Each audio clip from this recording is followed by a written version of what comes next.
Sid James had one of the most recognisable faces in Britain. Some people said his face used to look like an unmade bed, but my goodness, it got him so much work. A legendary laugh. He's like a lord of misrule. That face, that cackling laugh. There was always that naughtiness that you knew he was edging for a laugh. Star of the small screen. You don't think this dress is too short? Well, if it was any shorter, it'd be up to your handbag. And a cinematic powerhouse. The British film industry found an actor who can actually play most things with 100% authenticity. His stardom reached its peak as King of the Carry-Ons, the most successful film series in UK history. He looked like the person that wasn't necessarily searching for laughs. He was just delivering performance with a comic bent. And his off-screen life was every bit as colourful. He liked betting, he liked to drink, he liked the ladies. Now some of Sid's family, friends, fans and co-stars reveal the real story of one of Britain's best-loved actors. It's rather extraordinary that this man who's been dead for nearly 50 years is still remembered and loved. And we unearth a forgotten film of Sid's, which even his own children have never seen. Life's just like a horse race.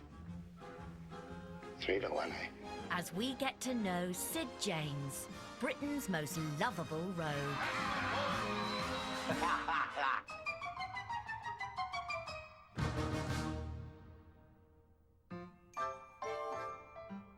Sid James is renowned as the leading man of the Carry-On films, with a pitch-perfect delivery of the series' innuendo-laden scripts. Oh, how are they? I believe they're intense lovers. Well, naturally. They do everything intense. But Sid also performed a staggering variety of roles throughout his career. You will watch a black and white British film from the 50s on a Sunday afternoon, and Sid James will be in it. Sid was just as at home as a song and dance man at the London Palladium as he was earnest as a journalist in a sci-fi chiller. Get this quickly. This infection is widespread. Or the no-nonsense hard man of tense 50s movie thrillers. Anyone ever give you a thickier, Nuxie? Not without paying cash for it. Sid was renowned for his ferocious work ethic. In his career, he made over 100 films, trousering plenty of cash in the process. His no-nonsense approach to getting the job done became the cornerstone of the Carry-On films, as this revealing interview shows. You earn the money quicker because it's a shorter schedule. Gives you time to get onto something else, which I like. Sid knew that as well as the fame and the accolades, acting meant he could take home big money. He wasn't one of those actors who was, maybe Kenneth Williams is a great example of this, a real thespian, someone who really wanted to do the classics and prove themselves as a great actor. That wasn't Sid James.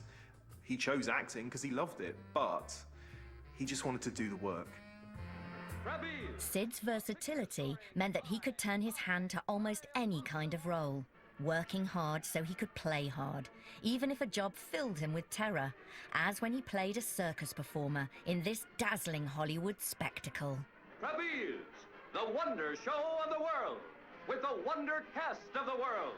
Sidney James has been signed up by Carol Reed to do this big blockbuster film called Trapeze, all about the sexploits of a load of circus folk, starring Hollywood royalty Gina Lollobrigida, Burt Lancaster and Tony Curtis. I'll talk to Mike. Oh, it doesn't matter what anyone says to Mike. The only problem is, for Sid, he's cast as the Snake Man. Harry, he needs an axe. Sell him a snake. One snake and break up a family? Snakes are affectionate animals, especially girl snakes. And he has a morbid fear of snakes. This is Sid the actor, not Sid the character. So Sid says, yes, I'll do this. Mike is trying to sell me on the snake. He's right. She'd be great with a snake act.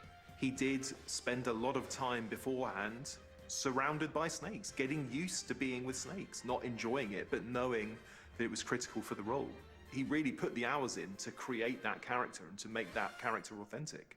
Beautiful. Perfect. I wouldn't part with him if I wasn't allergic to snakes. What I liked about him more so was just his acting ability. He really knew how to act, even in the Carry On films and Hancock and whatever. He looked like the person that wasn't necessarily searching for laughs. He was just delivering performance with a comic bent. Sid's daughter, Raina, believes it was all down to him being brought up in South Africa. One of the things that Dad always used to say is that he didn't want the star parts because he just wanted to be working. You know, he was an immigrant. The goal is that you earn money, you're assimilated into the country you're in, and you do that by earning a living. He would always say he loved Laurence Olivier, but he would always say Olivier is an actor that would rather act than eat. You know, Sid would say, I'd rather eat than act, quite frankly. I do it for the money. Sid may not have been as devoted to his craft as Olivier, but he loved acting, and of course, the money that came with it. But where was it all going? Well, Sid was not a man without his vices. If Sid was sat in now and it started to rain, he would bet on which raindrop hit the level first. He said he would bet on anything. It was an early passion of his. And the more he earned, the more he loved to put a bit on. Never stupidly, never sort of going to debt about it, but it would be a flutter. If he had a keen eye for the bookies, he had a keener eye on the ladies. He also found women very attractive. You know, he had the chat. He could go into places in the West End and sort of hold court. Big names, familiar faces. Sid James among those to be presented to the royal guests. The Carry On franchise played up to Sid's flirtatious personality traits. He often appeared as something of a Lothario, such as in Carry On Girls as Sid Fiddler, in this memorable scene when he first encounters Barbara Windsor's assets. What hasn't? Excuse me? Look now, Sonny, I'm busy. Sonny, you want your eyes tested. Excuse me. I thought they always built the shock absorbers into the bikes. Saucy. Sid's working relationship with Gerald Thomas, the director of all the Carry On films, was fundamental to the series' success and can be seen here in this candid peek behind the scenes of Carry On Henry. Their relationship relied on getting the very best from every moment they worked together, and no one was more grateful for that than Sid's co-stars. He used to get his shots in one take, and which was brilliant. But in fact, that was what Gerald Thomas wanted. I mean, the films were made on such a low budget that that's one of the reasons I think Sid fitted in so well. There were usually 2 sets going at one time because Gerald Thomas worked the films like a military operation. And Sid was one of his generals on set, offering ideas on how to improve the scripts. Sid gave it a lot of thought, the role that he was playing. In that way, he was totally professional about it. Sometimes Sid would suggest little changes to the script because he studied the script very carefully, and I think always a help to Gerald. He, would probably say, yes, that's a very good idea. We'll go along with that. Sid's skill and stagecraft meant that even on a tight schedule, he could pull off comedy stunts that would surely ring alarm bells for any health and safety-conscious matron. That scene where he's smoking, and then the cigarette goes under. Oh, I mean, that is skill.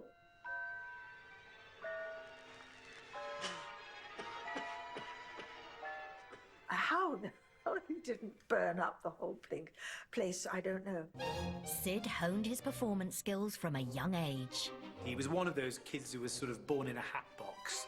But it was heartache that forced Sid to make acting a success. He really didn't have much to do with his father after that.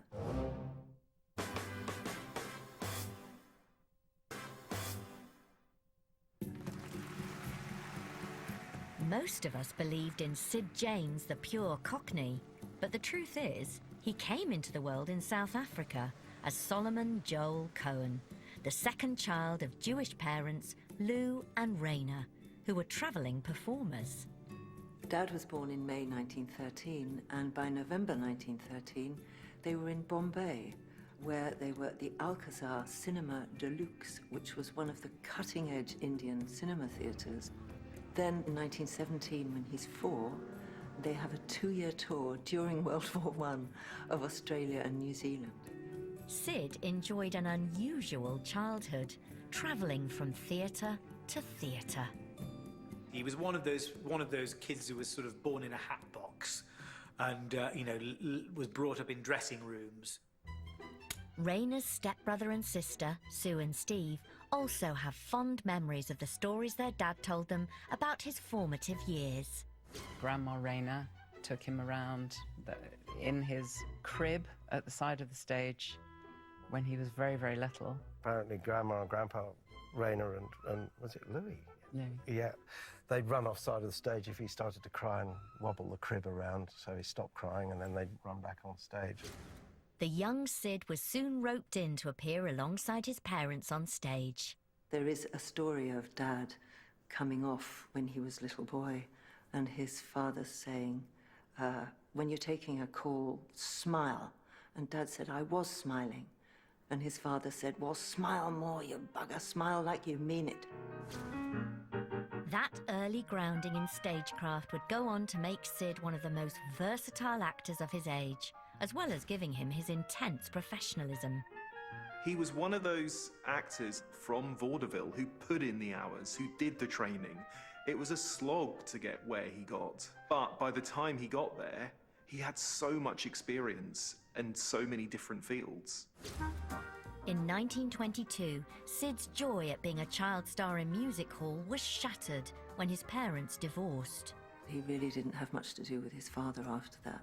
So he was with his mother and with his grandmother, and his father went off to Australia. That was that. For the time being, Sid's stage career was over. As he had to earn money quickly to make ends meet, he tried his hand as a boxer, an electrician, and as a diamond polisher, before eventually becoming a hairdresser. He did actually have his own hairdressing salon in a hotel, I think. And what I've always thought about that is that it was a performance. Dad did cut my hair a couple of times. Yes. But it was a hold your breath moment. It was fine. I had very long hair, but I was so worried he was going to cut it all off because he was enjoying himself so much. But literally, it was just trim the ends. As well as bringing in much-needed money, his workplace also gave Sid the opportunity to meet plenty of women, something of a fringe benefit. So there's something wonderful about working with somebody and, you're making a woman look beautiful and you're flattering her and she's enjoying it and you're having a lovely chat. It's allowing him to show something of his charm and nature. It was in the salon that Sid met Bertha Sadie Toots Delmont, and on August the 12th, 1936, Toots became Sid's first wife. Her family aren't exactly chuffed when she takes up with Sid, the haircutter, diamond polisher, but she falls head over heels for him and he falls head over heels for her, and that's it. Toots' family were protective of her and worried that with Sid still working in the salon, he may succumb to the charms of other female clients. The pair threw themselves into performing, and Sid drew on his childhood experience on stage when they began acting with Johannesburg's repertory players. Dad took on the rep job of leading male. When Dad was young in South Africa and he was working on the stage, he was doing serious drama, doing all sorts of really interesting, strong parts in classical work. But Toots' family's worst fears were realised when a co-worker of Sid's caught his eye. While Sid is cutting hair in this hotel, Meg is the receptionist at this same hotel in South Africa. And she makes eyes at Sid, and Sid makes eyes at her. Meg Williams wasn't Sid's first affair, but in this marriage, it was the last, and Toots filed for divorce. In March 1941, Meg and Sid both joined the South African Army's entertainment unit in a troupe called the Amuseliers. Then in 1943, the couple married. They joined the army together and went into the entertainment unit. I think Dad just had a whale of a time. He would do some song and dance stuff, and he would crack jokes, mainly in the sort of the lewd Max Miller, you know, white book, blue book, stick to the blue book sort of style. That's what the military wanted. They wanted smutty jokes, really. And he had this wonderful sort of patchwork suit that Meg made for him to wear for those occasions. In 1946, with the war over, the variety star was now demobbed and looking to spread his wings. Fellow South African Moira Lister suggested he seek employment overseas. She said, you must go to England. This is ridiculous. You know, this is too small a country for you to be the success you should be. Which is why, with his demob money, he got on a boat and came here. Sid James is 32, going on 33. He's obsessed about getting to England because, you know, in 1946, if you're a turn, you've got to play the London Palladium. Sid and Meg arrived in England from balmy South Africa during Christmas 1946, at the start of one of the harshest winters on record. The following April, spring was on its way, and Meg gave birth to their daughter, Raina. The day he arrived, Boxing Day 1946, he sat down and he wrote a letter to the BBC saying, if you need a heavy, if you need someone who can do American accents, I'm your man. The first 5, 6, 7 years of making films in England, he played desk sergeants and barrow boys and gangland bosses and petty crooks. Although he was very well known in British crime movies, obviously he probably loved the American film noirs and Humphrey Bogart and those tough guys, those hard-boiled characters. I think he could have done those really well and did on occasion. That was very much his thing. He was a real rugged man. He was a boxer. Those hands had seen a lot of work, and the face had seen a lot of punches. So to the westerns and to the thrillers he did in British film, he brings that essence of authenticity. You look into the eyes of Sid James, even on photographs, you look at him, my man, he's seen some stuff, that boy. Sid made his name playing hard men, a specialist role that kept the money rolling in, appearing in movies such as the moody 1949 thriller The Small Back Room. As ex-boxer and barman Nuxie Moran, Sid is happy to stare down trouble from the likes of David Farrar. Anyone ever give you a thicker, Nuxie? Not without paying cash for it. You go home. He absolutely crystallizes our idea of the man who goes down the dog track, who has some scheme to steal the lead off the church roof. That kind of semi-criminal part of society that I think is a really important part of post-war culture. If you saw him in a movie, there was a level of trust there. You knew that he was dependable. That's why he had such a long career.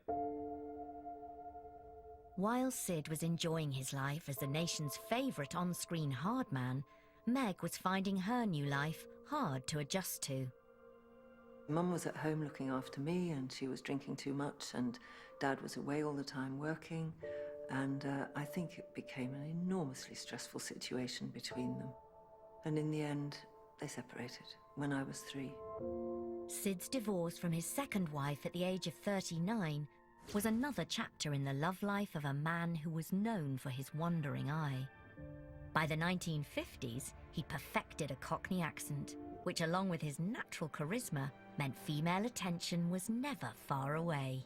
I think that what Dad had was enormous charm, and he did have a twinkle in his eye, and I think he made women feel quite special, actually, because he was so charming and because he was so chivalrous. I think because he was such a lovely gentleman, that females warmed towards him. Sid was a gentleman. He didn't like any rudeness to happen with girls. Sometimes there would be men that would try and make passes, and he would make sure that didn't happen. I can't imagine thinking of him as a sex symbol. I think it was really about charm. And I think people like being in his company, men and women, actually. He always used to say, my face looks like it's been slept in. Yeah, no. He was a dapper dresser, he was a great dancer, you know, he had the chat. He was all things to all men, really. So it's that cliche that, you know, Men really wanted to be him, and women want to be with him. And Sid's charismatic Cockney persona was the perfect foil for the acerbic wit of Tony Hancock in Hancock's Half Hour, a series which would soon turn Sid into a British superstar with a payroll to match. Okay. Together. Tomorrow night then, outside the factory. He'll carry your welding equipment home for you.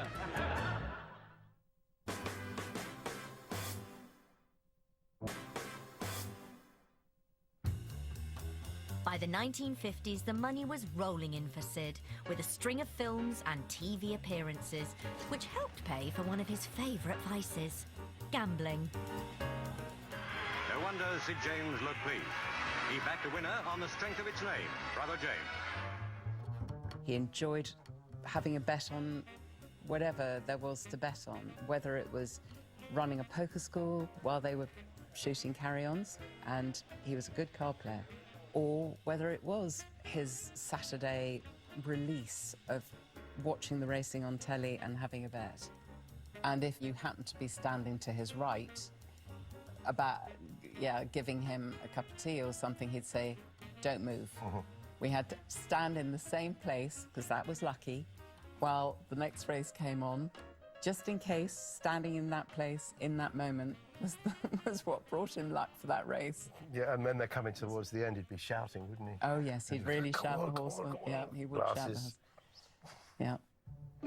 Valerie Leon starred opposite Sid in Carry On Camping, and he let her know she'd been the subject of one of his many flutters with director Gerald Thomas. Sid and Bernie come to the camping shop, and the scene is being set up and all the lighting's happening.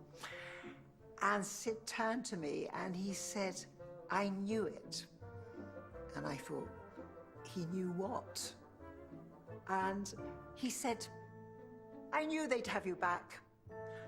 I had a guess and made a little bet with Gerald, because Sid always knew which supporting actors might come back, and he'd had this little bet with Gerald about whether he'd see me again." I love my heroes to have feet of clay, and you know, Sid James certainly had feet of clay, but he had his vices. He loved the horses. Why not, you know? He worked hard. Why not put a couple of grand on occasionally? Off camera, Sid liked to live the high life, and that meant everything from days at the dog track to nights on the town, often with female co-stars. One smart customer's up to something. It was Sidney James. While still married to second wife Meg, in 1950, Sid met 21-year-old Valerie Ashton during rehearsals for the West End stage review Touch and Go. Though she was nearly 16 years his junior, it didn't stop Sid from trying to woo his young co-star. But initially, she was having none of it.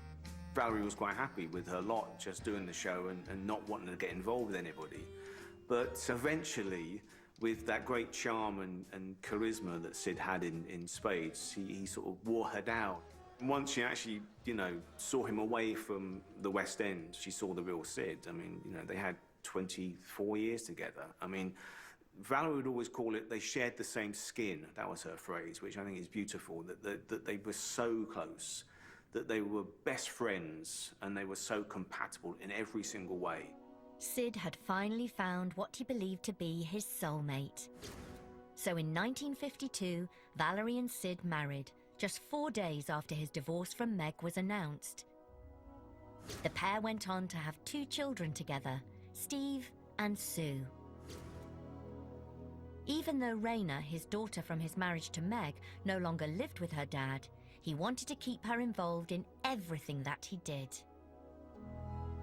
When going to see him in doing the Tipfield Thunderbolt, I have this memory of him fishing with Stanley Holloway and us having a picnic.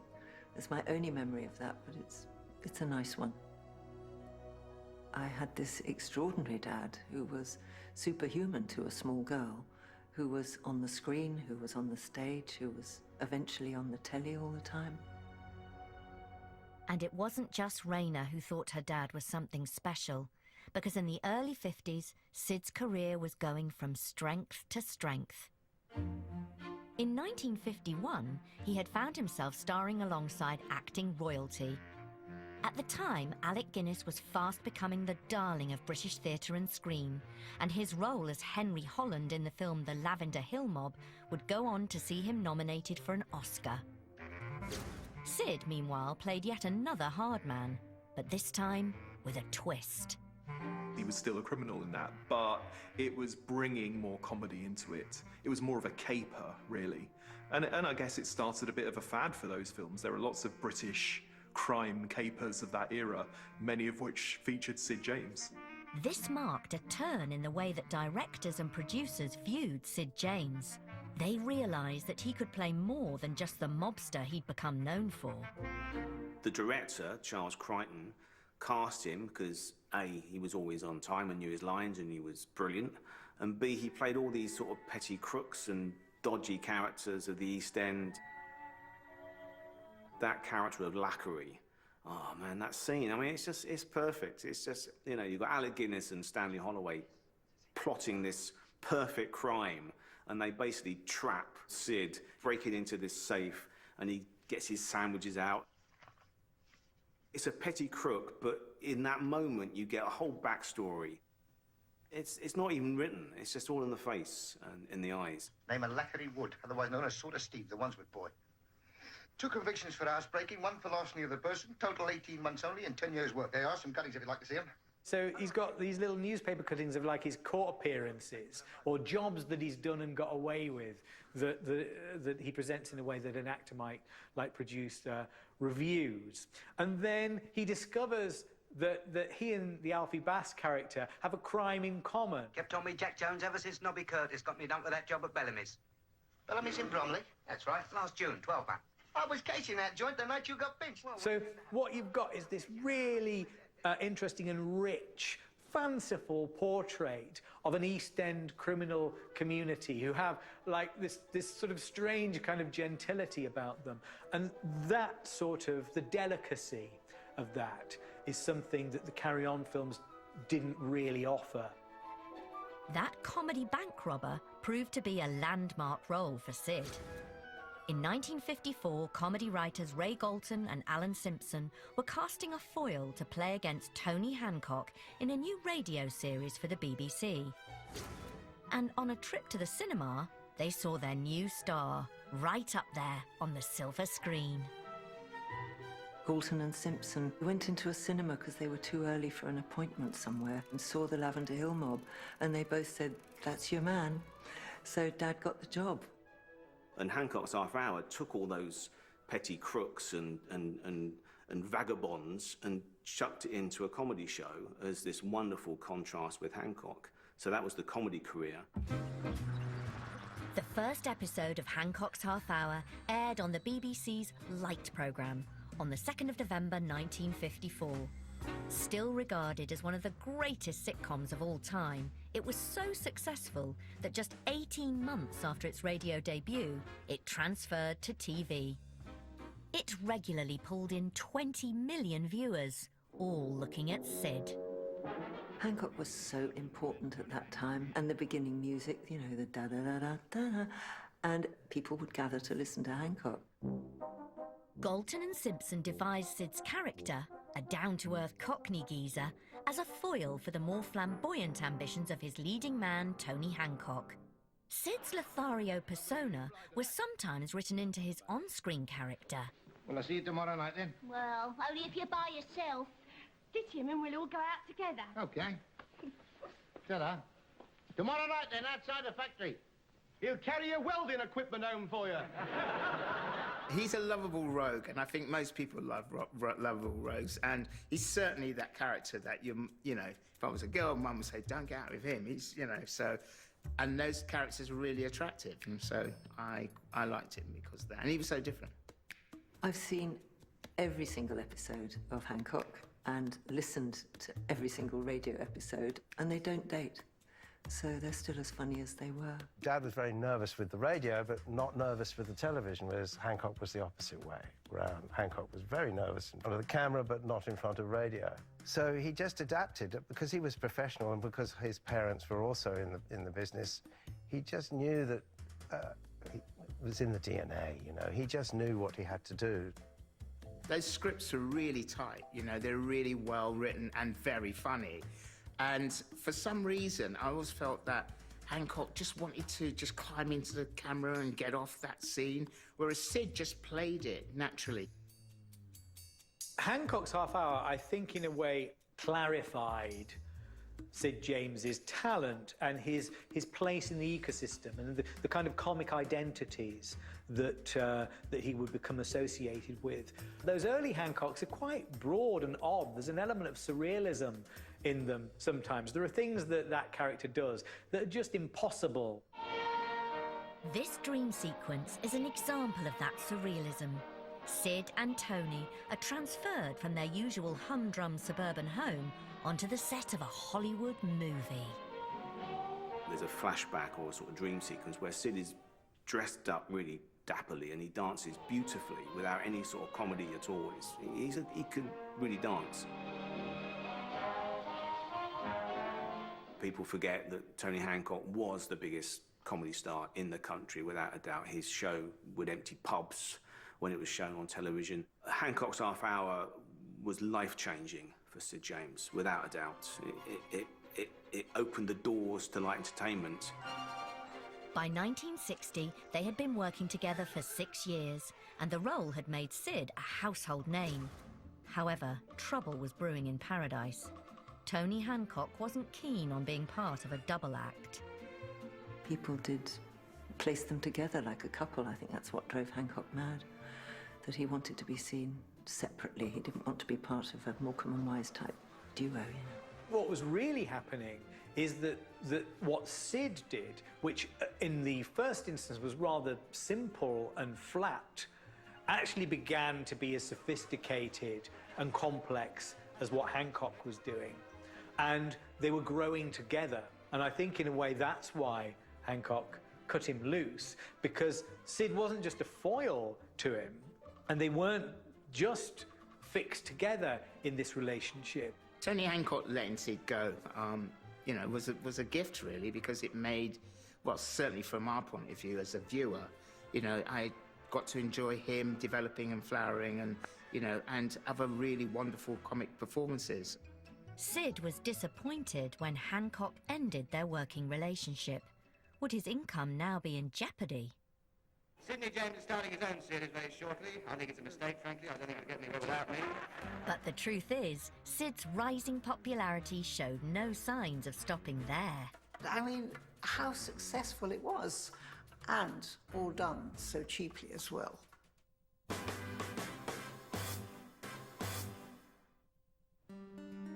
In the 1950s, Sid James was establishing himself as a household name in the UK. Whilst his relationship with Tony Hancock had come to an end, Sid had spent the decade paving the way to becoming a star in his own right. He was most famous for his comedic roles, but serious dramatic parts were still flooding in and helping to reinforce his stellar reputation, including playing an investigative journalist in the film Quatermass 2. One role that really, I think, makes something quite striking and unusual is Quatermass 2, where he plays a journalist who has discovered what's going on inside these weird company towns that are being set up in, you know, remote parts of England behind barbed wire. In the refinery, something evil and alien is bubbling away. How far is this plant from here? About 90 miles. I want to see it. But, man, time is desperate. These people that work here, are they normal? At the moment, I think so. I want to talk to him. Jimmy. So we're introduced to him as, in a way, a variation upon the kind of part we're very familiar seeing him in, you know, the kind of streetwise, low-middle-class professional man who, you know, would be at ease in the pub and on the dog track, that kind of thing. He's a sort of vinegary hack in this film. What are the chances of a job at that place? A job? Sure, I won't work. Why, you must have come here. Just the plant, the marshes, and now. It's a real gay place. And the performance just, I'm getting goosebumps now thinking about it. The performance is just extraordinarily good because the facade of the comic goes and it's just like, wow. This is urgent. Priority. Jimmy, quick, outside. Be with you in a minute. I'm not holding this. News desk, quick. The film is also memorable because it features one of just a few death scenes that Sid performed on screen. And the really extraordinary thing is they kill him. And it's incredibly powerful because he's there making a phone call, trying to get news to the outside world that there's something very iffy going on inside this company town. And there are these guards with gas masks and guns. And they turn on him and they gun him down behind the bar. Get this quickly. This infection is widespread. The British film industry found an actor who can actually play most things with 100% authenticity. You know, this was a person you could believe in on screen. Sid would continue to be attracted to more experimental work throughout his career. Whilst we know him best for the Carry On series, Sid was just as happy on passion projects he knew he wouldn't be remembered for, but that tested him as an actor. In 1964, he returned to his native South Africa for a role in the curious film Tokolosh. He was a South African guy, so was very happy to go back to South Africa, an incredibly troubled country at the time, to make this film. He plays a blind man who, you know the story better than me. Who's befriended by a young man, but it hasn't been available in the UK. In fact, we've never seen it. I don't think it's ever been brought over here, but there are stills of him making it. I think it was important for him to do. It was like a full stop for him. That was his last contribution from where he came from, being South Africa. At the time, they weren't allowing black children into... There was a big after party. After they'd made the movie, of course, Dad insisted that the other people... that this young man... The young man and his father, I think, and his uncle, but anyway... were allowed in, and Dad gave him a watch with his name on it. Back. He felt like he had to do that movie, and I'm proud of him for doing so, but it would be nice to see it. Unlike the South Africa Sid grew up in, the country was by now racially segregated, with its black and white population not mixing. So for Sid to appear with a black co-star was controversial, but typically Sid. It was the time of apartheid, and it disappeared. So the film was made, shown, I suppose, in South Africa for a while, and then it went, and it's not available anywhere.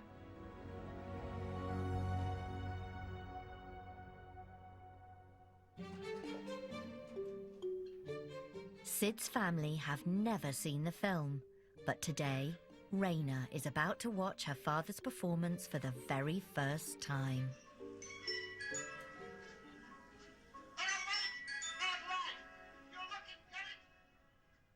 Extraordinary. It's just extraordinary. It's a bit like his Hancocky person, because he's grumpy and cross, and you know that he's going to get tender later, because that's obviously how the film's going to work out. Good grief. Will you leave me alone? The little boy is absolutely adorable. What is it? It's the shiny. What's that? Tea. You put that in. Paint fly out. Very good for tummy too. Extraordinary. Just extraordinary. Thank you so much for finding this. It's just brilliant. It does show that he was open to unusual ideas and open to celebrating his heritage, to going back to his homeland and appearing in a South African movie. Sid may have dabbled with serious drama at various stages in his career, but comedy would remain his bread and butter. As long as the money was good, Sid was happy to be involved. Sidney James is a jobbing actor. We're talking 1959. He's still a person that you could phone up his agent and say, would Sid want to play this Spanish spiv, basically is what it is. And Sid said, what's the money like, probably, and is it on location? And then the answer was, the money's good and it is on location, so it's a few months in Spain, with his old mate Bernard Cribbins. So, in this cheerful comedy musical Tommy the Toreador, Sid and Bernard deployed charming comedy Spanish accents throughout, as part of their less-than-plausible scheme to turn Tommy Steele into a toreador. He will fight the bull. What a fierce bull, a ferocious bull. Oh, no. Oh, yes. Maybe he will be lucky. He will need to be. The standout moment is a routine which stars Tommy Steele, Sidney James, and Bernard Cribbins, and it's Watch the Birdie. The birdie, the birdie, the birdie, the birdie, the birdie. Where's the birdie? We're looking for the birdie, but the birdie ain't nowhere to be found. It's a funny comedy song. They're quite rare funny comedy songs, but it's very funny. And Sid and Bernie Cribbins particularly really ham it up. In those fancy ballet tights, I'd look quite a sight. Imagine me with combinations on. Sid James's parents were in showbiz, they were in vaudeville, and that's in his blood. And he was perhaps a lot more versatile than we give him credit for. We're looking for him there. We're looking for that birdie. He was a vaudevillian. He was a song and dance man, and it allows him to completely incongruously move away from that Spanish Spiv character and just do a song and dance for 3 minutes, and it's top fun.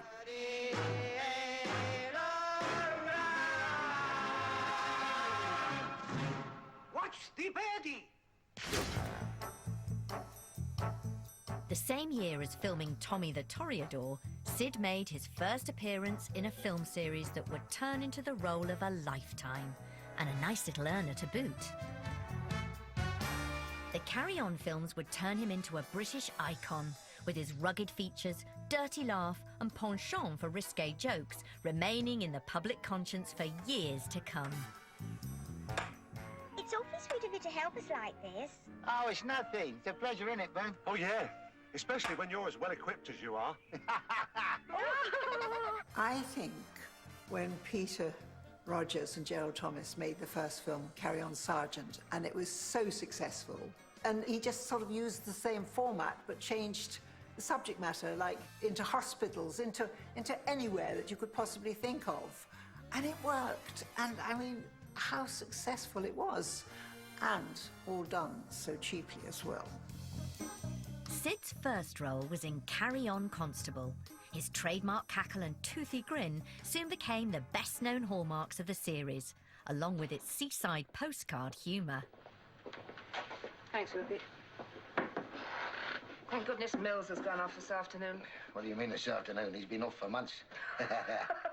He recognised what he was doing was part of British film culture, even the Carry-Ons, because he was in them for so long. You know, he recognised that they were serving a purpose. They were never high art, but they were never made to be high art. And they were made to be a damn good laugh, and that's what they were, and that's what they are. The greatest strength for Carry On, because the main characters were kind of seaside postcardy, really. Whereas Sid, being South African, sort of came at it a different way. In the first 10 minutes, you knew who these characters were. They just replicated that. I think Sid had more fun, and it wouldn't surprise me if he had a bit more input, even though his character was drawn quite linearly. In 1965, Carry On Cowboy saw Sid James totally immerse himself in the role of the Rumpo Kid, the Wild West's toughest outlaw. He was shooting from the hip in one of his most memorable comic performances on film.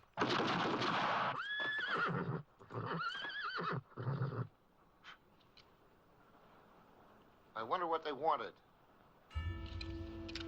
Sid James loved Carry On Cowboy, in which he plays the Rumpo Kid.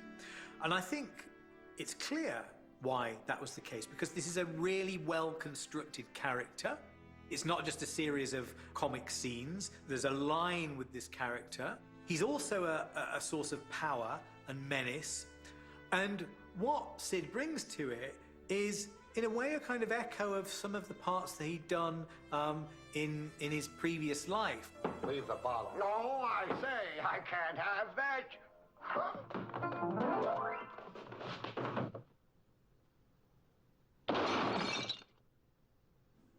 It's a good, dramatic performance. It's the kind of performance he would have given if he'd been cast in a Western in the 50s. The deal's off.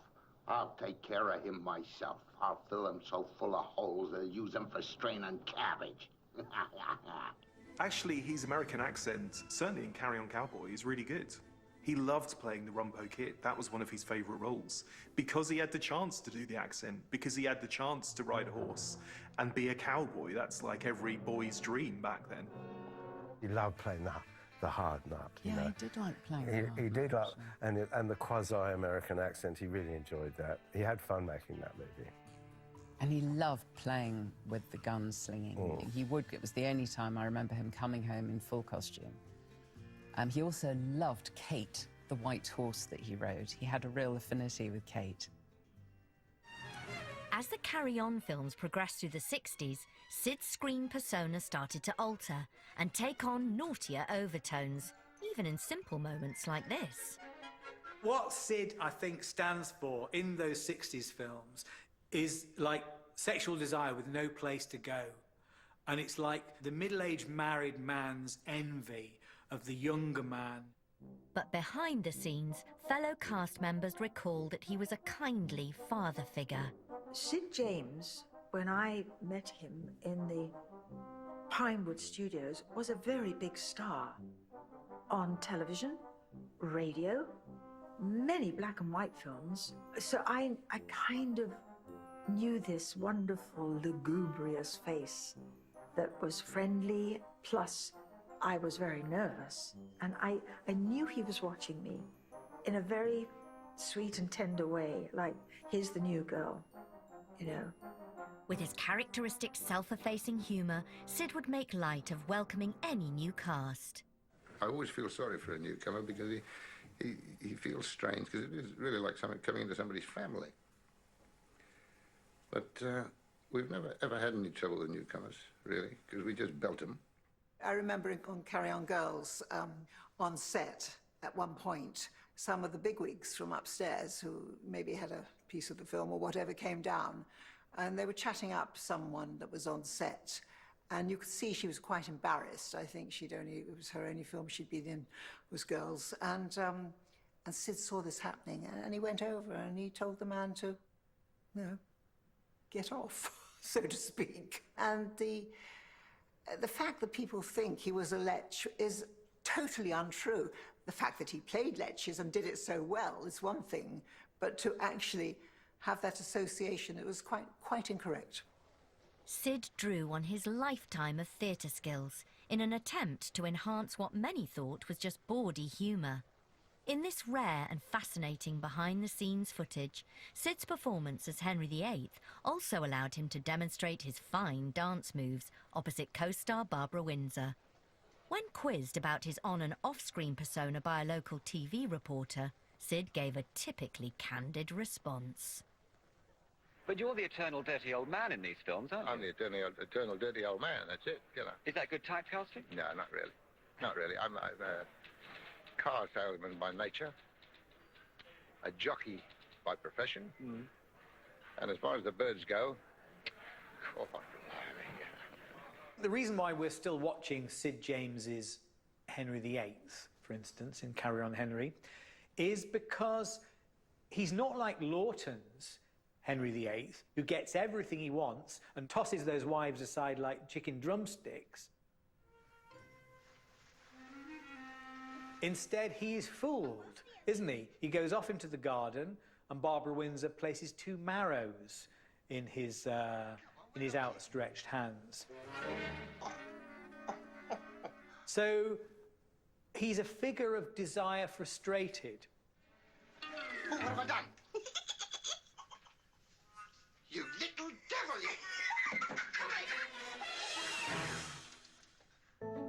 Sid's Carry On characters were often chasing women, none more so than Carry On's other superstar, Barbara Windsor. Unknown to moviegoers, the pair had an affair. At the time, Sid was married to Valerie Ashton and Barbara to nightclub owner Ronnie Knight. It's rumoured that Ronnie had all the furniture in Sid's house rearranged as a warning.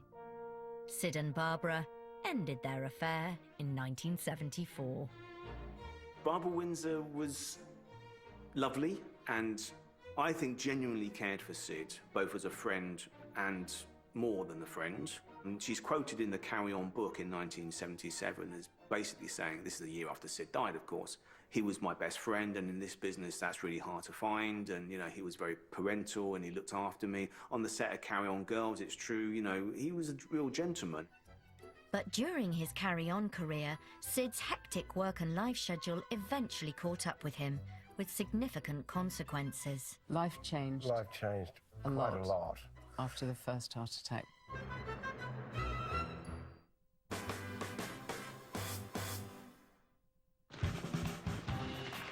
During the mid-1960s, workaholic Sid James couldn't say no to the offers of work that were now flowing in.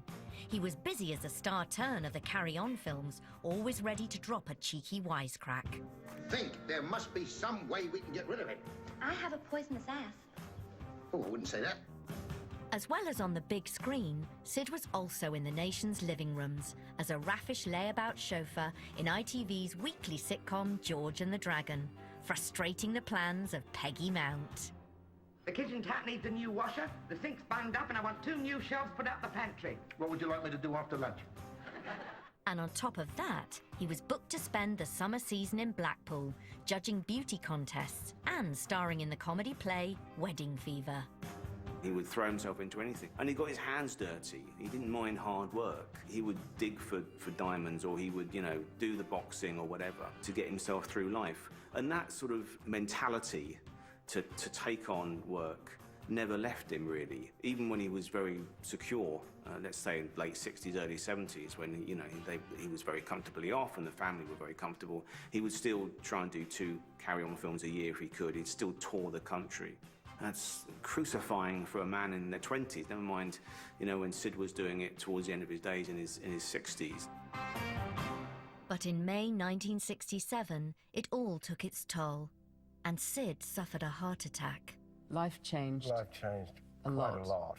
After the first heart attack. I was probably about 9 or 10, and it was quite a shock that, you know, Dad wouldn't be able to give me a piggyback anymore. We were both terrified of it happening again. I really know scared. I was scared. So we just had to, whatever Mum said, we did. Yeah, we did. For the sake of his health and his family, Sid cut down on the booze, fags, stodgy foods, and even the excitement of horse racing. But the heart attack did nothing to curb his unstoppable desire to work. His next comedy role, just 4 months later, was planned around him lying in bed all day, creating mayhem under the bedsheets. It was pretty ironic that the first part he played afterwards was a patient in bed. It was Carry On Doctor, the first job after a heart attack, in bed, smoking. So he was supposed to be a patient who was smoking surreptitiously and hiding it under the bedclothes so that the doctors couldn't see. In sickness and in health, Sid was given top billing in 17 of the 19 carry-on films he acted in.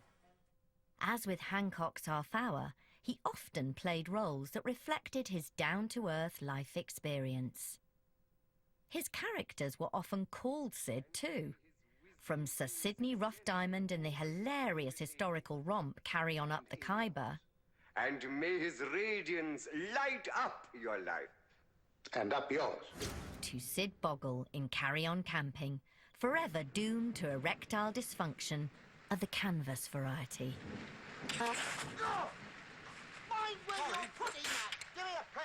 The image on screen and the person that people paid, you know, their 1 and 9 to go and see or whatever, was a sort of version of Sid James. This is why in the Carry On films and why in most of his sitcoms it's always Sid something. You know, it's like you're watching Sid. Look at that! In Carry On Camping, he embodies the man who is just too old to participate in the permissive society that's breaking out all over 60s Britain. Don't think much of yours, Sid. Oh, I don't know. You got lovely big blue eyes. And who feels he's left out on that. He's old enough to have fought in the war, and in reality, he's too old to run after somebody the age of Barbara Windsor. But in the dream space of Carry On Camping, anything is possible. Are you there?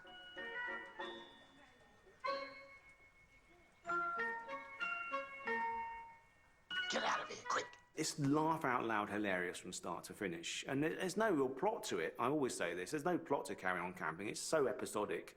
It's just a load of guys go to a camping site. The end, basically. But it's funny. And it is the definitive Donald McGill postcard come to life. And I think Sid James recognised that this is going to cheer them up.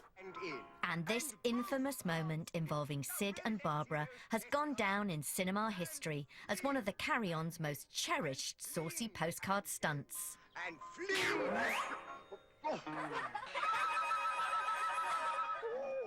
Matron, take them away. If you were a gentleman, you'd close your eyes.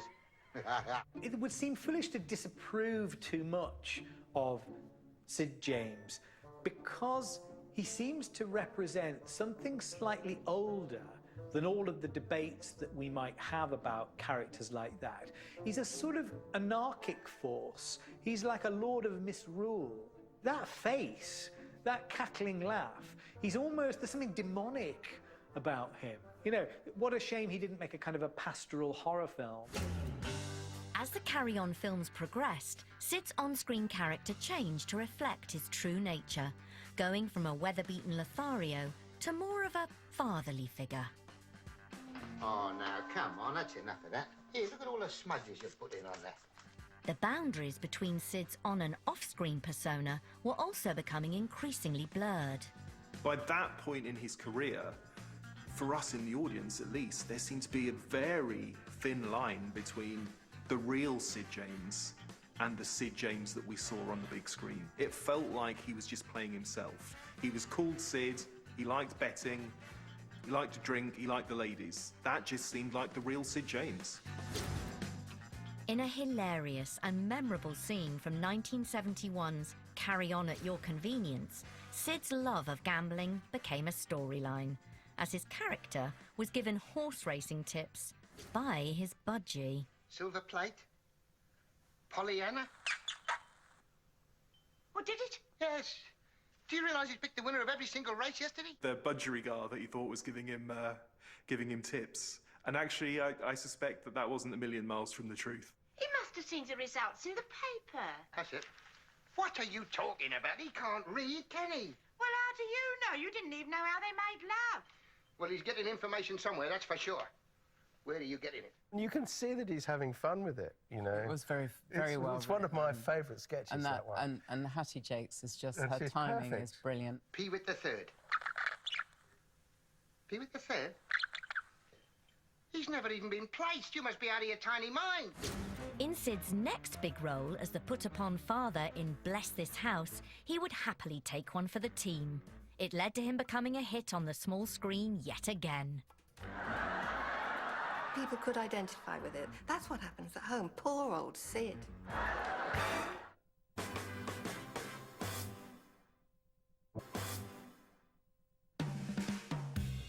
Over the decades, Sid's roles have evolved from a hard man in the 1950s to a Lothario in the 1960s, and finally as a father figure in the 1970s. This was at the suggestion of his long-term TV scriptwriter, Vince Powell, who reinvented Sid as the archetypal man next door who everybody loves. There was a big meeting at Thames Television. All the knobs were there, you know, and Sid was there, and Vince Powell was there. And they're saying, well, next we should have, I don't know, Sid James the bookmaker, or Sid James the pub landlord, the usual sort of stuff that Sid always played. And Vince Powell stood up and said, I think it's time we had Sid the father, Sid the married man, and Sid James said, I know Vince Powell is right. And that was Bless His House. When Sid, in his early journey, when he was with Hancock, you know, he was a spiffy kind of guy. But say the early 70s, and when he split, he could only play roles that were akin to what he looked like and who he had become. And I think it just gave him a greater span. Sid's daughter in this new domestic comedy was played by Sally Geeson. And as this hilarious scene shows, you couldn't get more domesticated than a story about a freezer. I don't believe it. Doesn't it fit in there nicely, Sid? But this is ridiculous. Well, you wouldn't have it in the garage. How the hell did you get it up here? Jeremy did it with a block and tackle. Oh, I knew he'd come into it somewhere. Oh, he had a terrible job. He had to take the window out. Sid loved it. And this freezer arrives. And my boyfriend, in the series had organised it, and nobody could open it except Sid. And it's a very funny clip. Move it 6 inches to the right. Oh, blimey. Now bang. Bang? So the first time I, as a migrant, managed to see, you know, behind closed doors what a British family in sort of suburbia behave like. You know, all of it is heightened, having said that, but the dynamics between husband and wife and kids, I mean, from my point of view, you know, whatever my father said go, you couldn't argue back. I couldn't say half the things you wanted to say, but seeing Sid and his family saying it, you were engaged, you know, I wish I could have said it like that. He'd never done anything like this before, and he absolutely loved it. And I think the reason it was so popular was because people could identify with it. They could say, oh, that's what our house is like. That's what happens at home. Poor old Sid. In this memorable scene, poor old Sid gets more than he bargained for when he is trying to do the fatherly thing and persuade his teenage daughter not to move in with her no-good boyfriend. Yes. We realise that getting engaged is silly, Very silly. and living together is a gamble. Oh, it's a shocking gamble. There's only one sure way of us staying together. And what's that? Start having babies right away.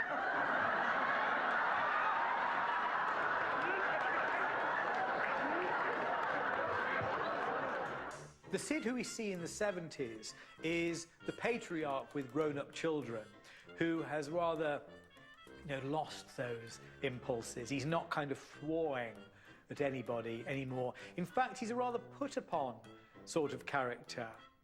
And it's his job, and at that moment, to be like the slightly exhausted but fundamentally reliable father figure.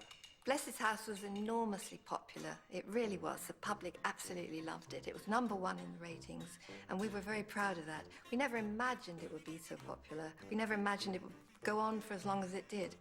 Sid's biggest sitcom success, without a doubt, you know, far outshadowing Hancock's Half Hour. Bless His House was huge. He was named the funniest man on TV for 1974, Sid James, purely because of Bless His House. Sid's work life now mainly consisted of Bless This House and touring a revival of the play The Mating Season across the world. In spring 1976, the second stop of the UK tour was the Sunderland Empire. On the opening night, partway through a scene, Sid slumped into a sofa on the set. The audience assumed he was up to one of his old tricks, and there was confusion regarding pleas for a doctor in the house.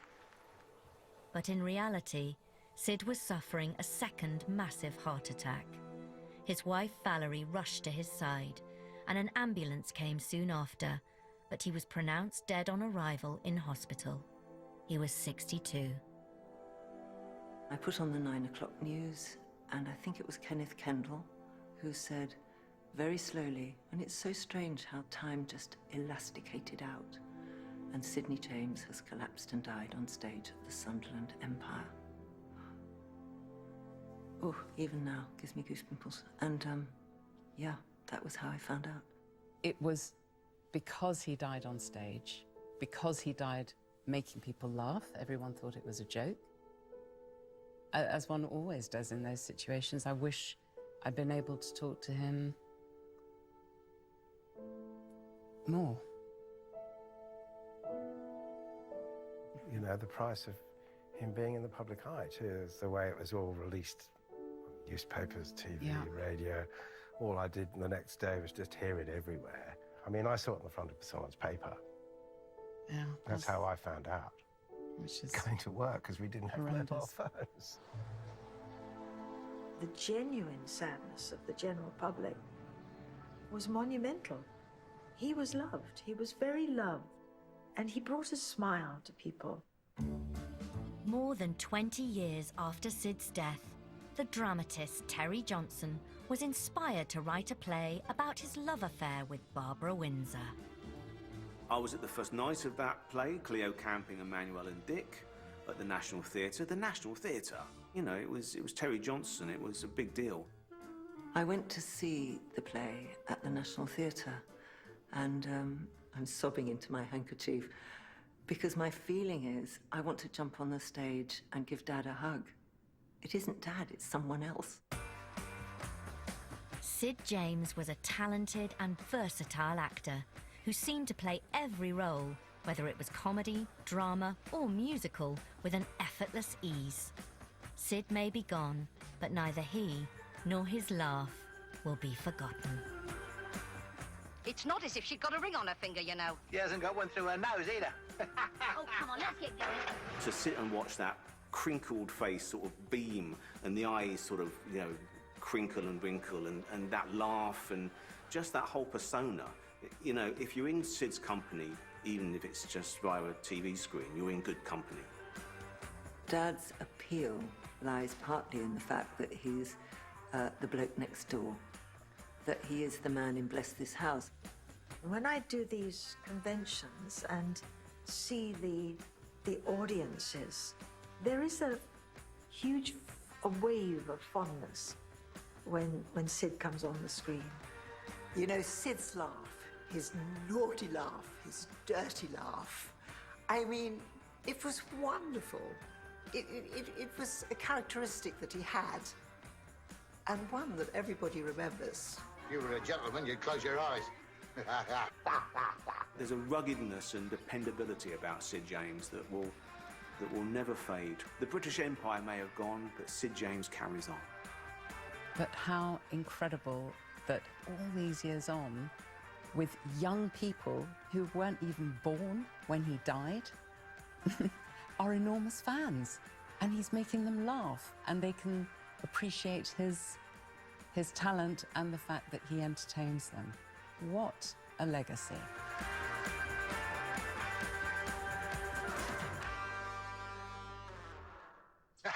Sid. Revealing the full extent of one of London's worst ever tragedies, the Great Smog, Winter of '52 is brand new Wednesday at 9. From Fork Handles to the Four Yorkshiremen, remembering the best sketches of the decade that taste forgot. Britain's favourite 70s comedy is next.